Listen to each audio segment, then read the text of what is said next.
తాకట్టులో ఉన్న బంగారాన్ని విడిపించి ఆ రోజున్న మార్కెట్ ధర కట్టి మిగిలిన డబ్బును మీకు అందిస్తుంది కొమ్మూరి గోల్డ్. నమస్తే, నేను ముఖేష్. ఈరోజు మనతో పాటు ఉన్నారు పంచముఖ హనుమత్ ఉపాసకులు శ్రీ మాడుగుల శివప్రసాద్ గురూజీ గారు. ముఖ్యంగా జూలై నెలలో ద్వాదశ రాశుల వారికి ఎలా ఉండబోతున్నాయి, మేష నుంచి మీనం వరకు ఎలాంటి ఫలితాలు ఉండబోతున్నాయి అనే విషయాలు అడిగి తెలుసుకుందాం. గురువు గారు నమస్కారం. ఆశీర్వచనం.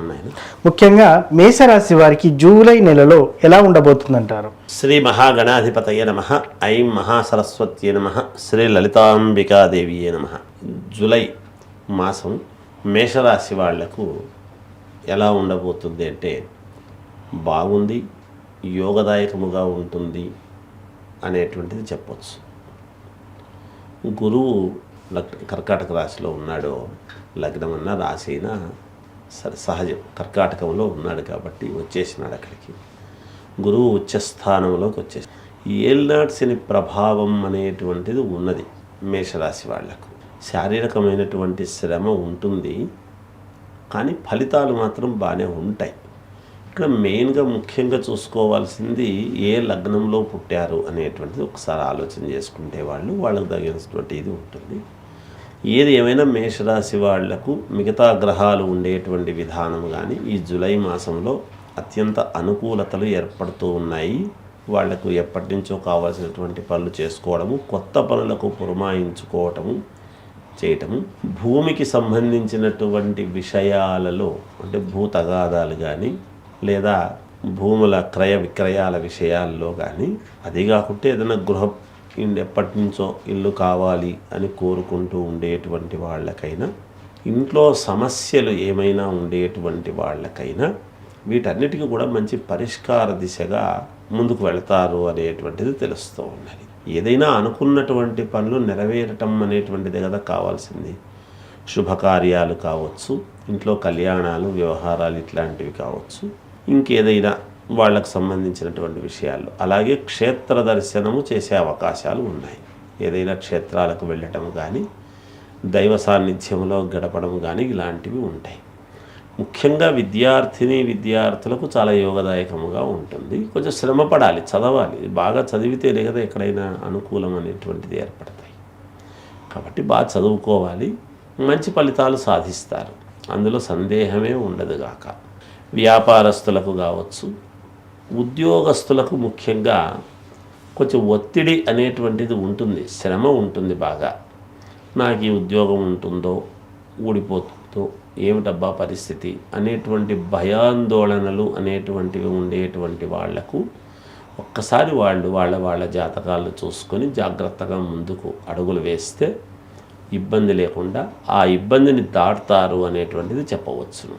ముఖ్యంగా ద్వాదశ రాశుల వారు ఏ పరిహారం చేసుకుంటే ఇంకా మెరుగైన ఫలితాలు పొందుతారు? అదేవిధంగా కొంత నష్టంగా కొన్ని రాశుల వారికి ఉన్నటువంటిగా మనకు కనిపిస్తూ ఉంది. వారు ఏ పరిహారం చేసుకుంటే ఇంకా ఎలాంటి లోటుపాట్లు లేకుండా ఉండొచ్చు అంటారు? మామూలుగా ఈ జూన్ నెలలో ఏ రాశి వాళ్ళైనా ఎవరైనా మనకు మేలు జరగాలి అనేటువంటి కోరికలు ఉంటాయి, సహజం కదా. ఈ రాసులు అన్నీ కూడా మొత్తం 12 రాసుల వాళ్లకు కూడా ఈ ఒక్క రాశి, ఈ రాశి కాదు అనేటువంటిది కాకుండా బాగున్న రాసులైనా, ఒకవేళ కొంచెం అటు ఇటు ఉన్న రాసులైనా, పూర్తిగా బాగలేని రాసులైనా, ఎవరైనా సరే సహజంగా ఏదో ఒక ఇది అయితే కావాలి కదా వాళ్ళకు జీవితంలో ముందుకు వెళ్ళటానికి. వాళ్ళు అనుకున్నటువంటి పనులు సవ్యంగా జరగాలి అనేటువంటిది ప్రతి వాళ్లకు ఉంటుంది. ఏ పని మొదలుపెట్టినా ఈ కార్యం నాకు అనుకూలించాలి, ఈ పెళ్ళి కావాలి, ఉద్యోగం రావాలి, లేదా ఈ ప్రయాణం సాగాలి, లేదా నేను ఉన్నతమైనటువంటి స్థితికి వెళ్ళాలి, ఇలాంటి కోరికలే ఉంటాయి. ఇప్పుడు రాసుల ప్రకారముగా సహజంగా చూసినప్పుడు ఎవరికైనా అందరికీ అందరూ మనుషులం. ముందు మనకు కోరికలు అందరివి ఒకటే రకంగానే ఉంటాయి. ఏంటి వాళ్ళకు తగినటువంటి విధానముగా. అలాంటి వాళ్లకు ఈ జూలై మాసంలో వీళ్ళు చేసుకోవాల్సినటువంటి ప్రక్రియ, అద్భుతమైనటువంటి ప్రక్రియ ఒకటి చెప్తారు. ఎందుకంటే వాళ్ళకి అంతకంటే ఎక్కువ చేసుకోనక్కర్లేదు. ఓం ద్రాం దత్తాత్రేయాయ నమః అనేటువంటి మంత్రాన్ని చదువుకోవటం. ఈ మంత్రాన్ని చదువుతూ ఉన్నప్పుడు దత్తాత్రేయ స్వామి స్వరూపాన్ని మనం సెల్ ఫోన్లు ప్రతి వాళ్లకు ఉంటాయి. అవును. మనం అదే పనిగా ఫోటో తెచ్చి పెట్టుకోవాల్సినటువంటి అవసరం కానీ ఇంకోటి కానీ ఏమక్కర్లేదు. ఒక్కసారి ఈ ఆ సెల్ ఫోన్లో దత్తాత్రేయ స్వామి ఫోటో చూసి ఓం ద్రాం దత్తాత్రేయాయ నమః అనేటువంటి దీన్ని 11 సార్లు ఉచ్చరించుకోవటం. ఏది రోజు ఉదయము, సాయంకాలం కానీ రాత్రి కానీ పడుకునే ముందైనా ఇలా చేసుకుంటూ వచ్చి ఇప్పుడు ఈ నెలలో గురువారాలు వస్తాయి. అవును. మొదటి గురువారము నాడు మాత్రం చేయవలసినటువంటిది ఏమిటంటే ఆకుపచ్చని ఒక రవిక గుడ్డ కానీ ఏదో ఒక క్లాత్ ఆకుపచ్చది, మనం ఆకులు ఎట్లా ఉంటాయి, పచ్చదనంగా ఉంటాయి కదా, చెట్టుకున్న ఆకులు, ఆ కలర్లో ఉండేటువంటి గుడ్డ ఆకుపచ్చది. ఆ ఆకుపచ్చని గుడ్డ తీసుకొని ఈ అటుకులు, ఒక 3 పిరికెళ్ళు అటుకులు కొన్ని బియ్యము, ఒక పిరికెడు బియ్యము, 3 పిరికెళ్ళు అటుకులు, ఒక పిరికెడు బియ్యము అందులో వేసి ఒక గుడం అంటే బెల్లం ఉడక, బెల్లము ఒక ఉడకలాగా కొద్దిగా తీసుకుని చిన్న ఉంట, బెల్లపు ఉంట అందులో వేసి ఒక రూక కూడా కాయను కూడా వేసి మూట కట్టేసేయటం.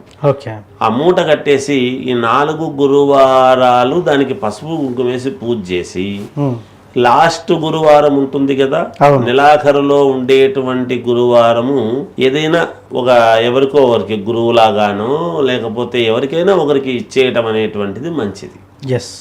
దాంతో పాటు 1 కిలో బియ్యం, ఏదో ఇది ఇచ్చినాము కదా అదే చాలే అని అనుకోకుండా 1 కిలో బియ్యం దానం చేస్తే పరిపూర్ణముగా సర్వదోషాలు పోవటానికి అనుకూలం. అది లాస్ట్లో చేయాల్సినటువంటి పని.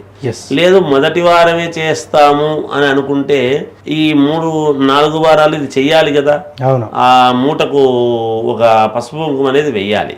వేసి అప్పుడు చేస్తే దాని యొక్క మేలు సంపూర్ణం జరుగుతుంది. ఆ మూటకు వేస్తూ ఉండేటువంటి దాని వలన పరిహారం కొంత పోతూ వస్తుంది. చివరిలో పూర్తిగా పోవటం అనేది జరుగుతుంది. అన్ని పనులు జరుగుతాయి, అనుకున్న పనులు నెరవేరుతాయి గాక. ఇది దాని యొక్క సారాంశం. మొత్తానికి ద్వాదశ రాశుల వారు ఏ పరిహారం చేసుకుంటే బాగుంటుందని చాలా చక్కగా చెప్పారు సార్. ధన్యవాదాలు. జయోస్తు.